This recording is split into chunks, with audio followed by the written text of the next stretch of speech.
How's it going, everybody? Just needed a minute to catch my breath from that. Uh, Spurs were outscored 35 to 24 in the fourth quarter, making this game much more interesting than I thought it would be when they were dominating up 20 points in the third quarter. Um, let's start with some good things. Derek White balled out tonight, 25 points. High point man for the Spurs, had 7 assists too. Played some good defense. Um, this kid kind of has the total package. He hit a ridiculous step back three, shot clock winding down. He hit two threes that basically he got them tossed to him late in the shot clock and just had to chuck them up, and they went. Um, so he had a great game. Bryn Forbes had a great first half. He had a career first half, 7 threes, career high for 3 pointers made in a game. 7 of 8 in the first half. And in the second half, uh, where he caught the ball open at the 3 point arc. And instead of taking the wide open three, he was like, you know what? I'm going to drive and just see what happens. And they almost turned it over. And you can see the camera like panning. It's on Bryn Forbes and it's panning. And it goes to Will Hardy on the bench. And Will Hardy looks at him and is like, shoot the fucking ball. Like you can see him say that on the broadcast. Uh, and like, yeah, um, that's what you're in there to do, dude. You were 7 of 8 in the first half. You got to rip that thing. I mean, if you're hot, shoot it. But I mean, that's coin flip Brent right there. Landed on heads in the first half. Second half, tails. Um, and late in this game, the rotation down the stretch was bad. Um, Pop, his team is in the middle of giving up a 15-0 run. And he's like, yeah, we need Marco and Bryn Forbes in here for this so we can get some buckets.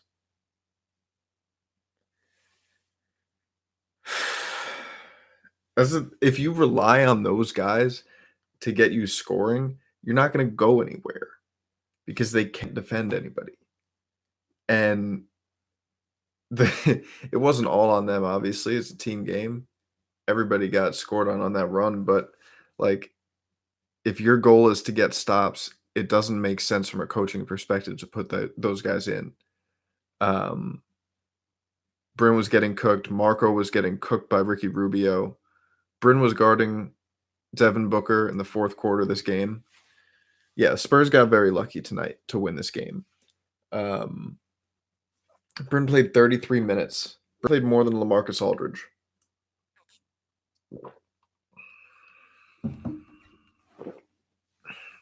I get that he was on tonight, but that makes him that makes the potential for damage even worse, right? Like if he's 0-5 like he was yesterday, then Pop's like, all right, head to the bench, bro.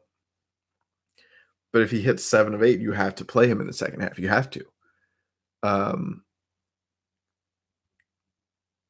Yeah. Yeah, he hit 1 3 in the fourth quarter that was really good, and then the play after that, the Spurs dropped into his own defense. They confused the Suns, and then Derek hit the step back three. Um, and then interestingly, with a couple of seconds left in this game and the Spurs desperately needing a stop, what lineup did Pop go to? Did did he go with Bryn and Marco? No. Uh, he went Derek White, DeJounte Murray, and Lonnie Walker in the game at the same time, and it worked out. I would like to see that on the floor for more than 30 seconds, like, and it wasn't 30 seconds. It was closer to 3. Um, Lonnie had 3 points in this game, but I thought he showed a lot. He didn't force anything. He took 2 threes, hit one of them, and the biggest thing that I saw from him yesterday was like, he would catch open at the arc and not shoot it. And in order for the offense to function effectively, especially with the rest of the guys on this Spurs team, you need somebody who's able to step out and hit that outside shot. Let's look at the young three on threes tonight. DeJounte Murray, 2 of 2. Uh, Derek White, 4 of 5. Lonnie Walker, 1 of 2. Bryn Forbes, 8 of 11. 7 of 8 in the first half. Um, yeah, he had 21 points in the first half and 3 in the second half. Um, and that's the problem is if you hitch your wagon to a guy like that, he's gonna make you want to sign him to an extension in the first half and then just break your heart in the second. Um, he's so inconsistent at the one thing that he is in there to do. Um, so that's a larger question for the Spurs. Um, what do you do with that? Um,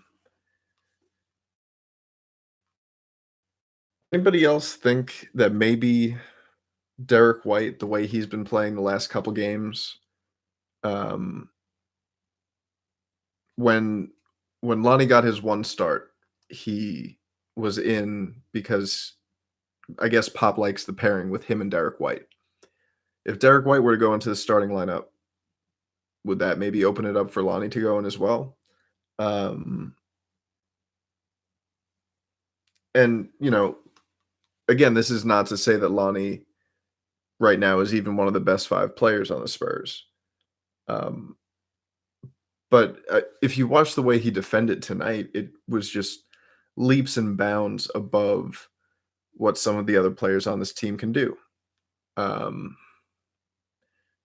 and Marco, at one point in this game, he was 5 of 7. He finished 5 of 9. Um, he made some truly ridiculous shots. Um, and it was like, oh, he has 11 points. This is a good Marco game.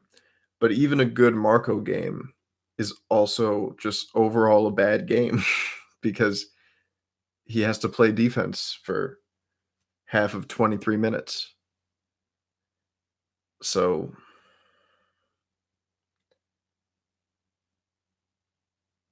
yeah, but um, I think the Spurs got very lucky tonight, honestly. They had a couple guys play well, but the 2 main guys, DeMar DeRozan, LaMarcus Aldridge.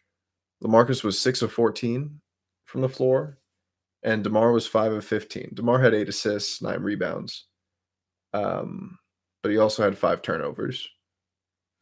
And, this is after a 13-game stretch of 20 plus points, 50% from the floor, 3 or more assists.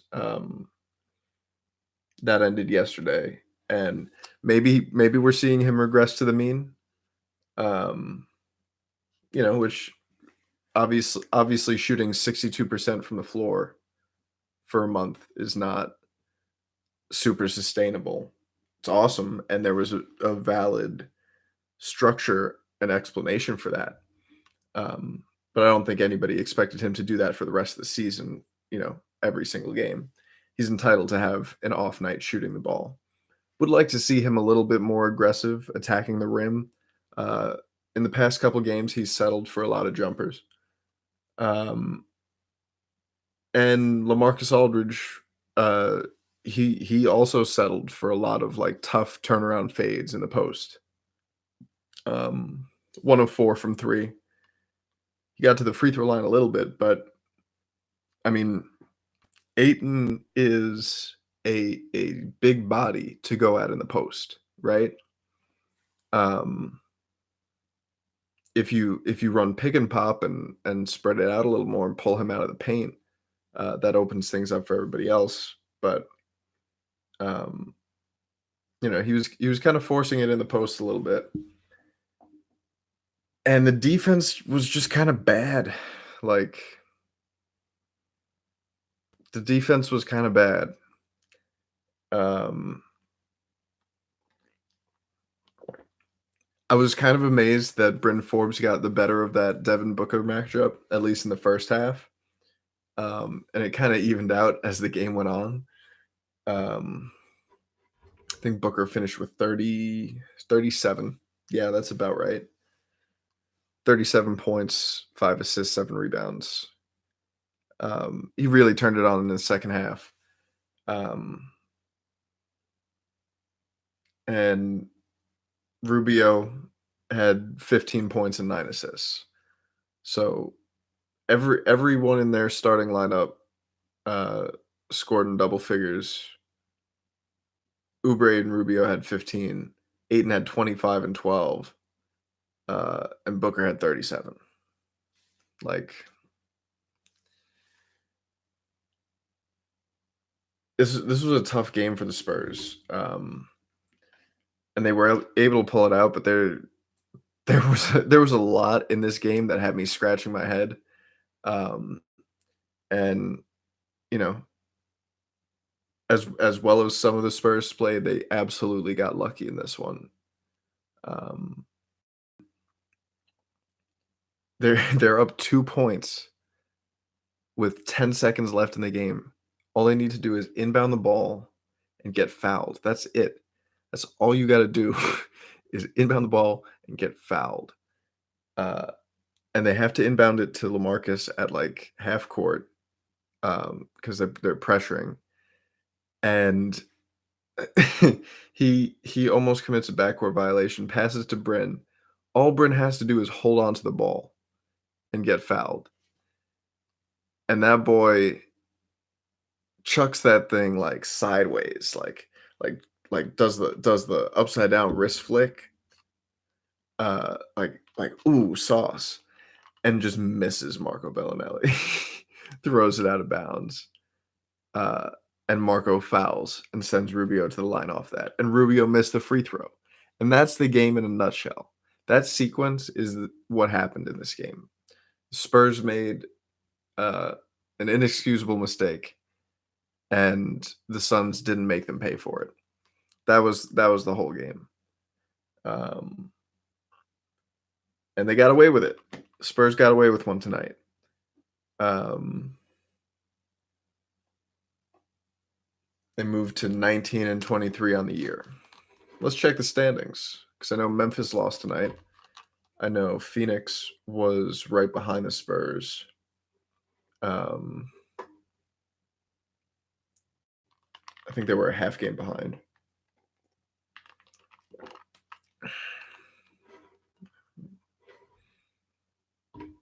But really, that 8 seed is going to belong to whoever finishes the season strongest.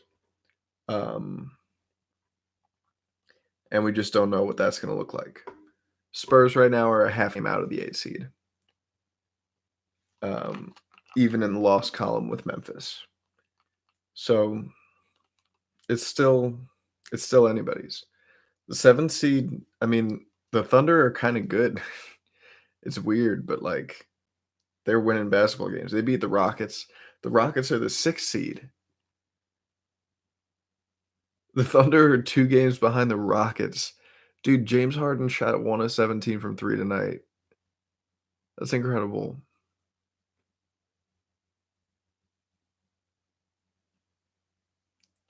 Oh man. I kind of like that Sharge trade. Sharge would be like a good fit on the Spurs.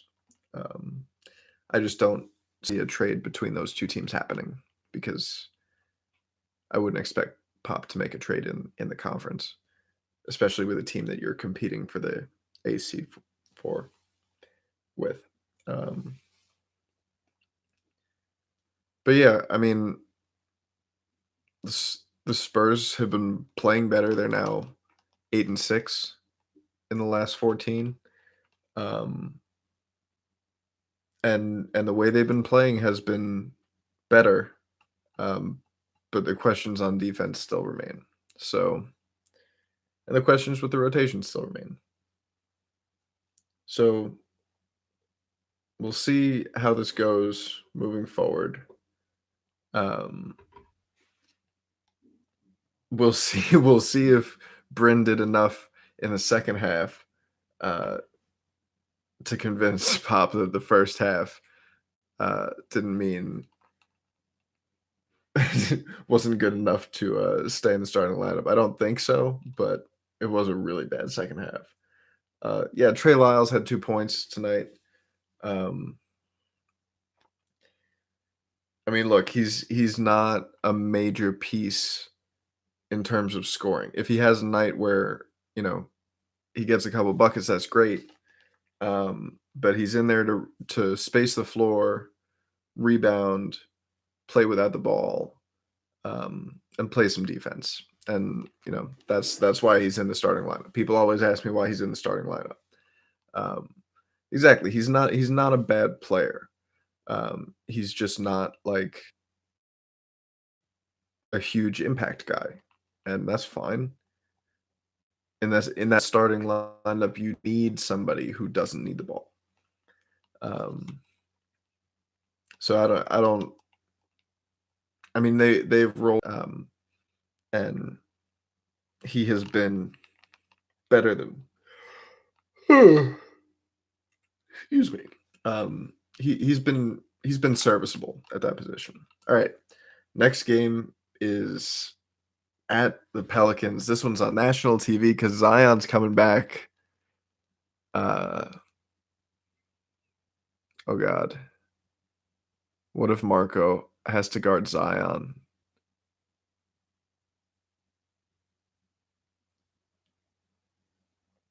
Oh man, we saw what happened when he was guarding Derrick Jones Jr.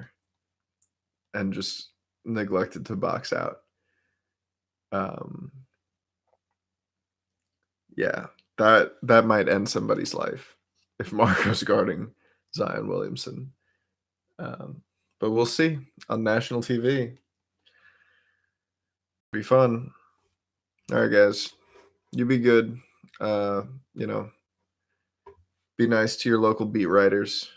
And as always, go Spurs go.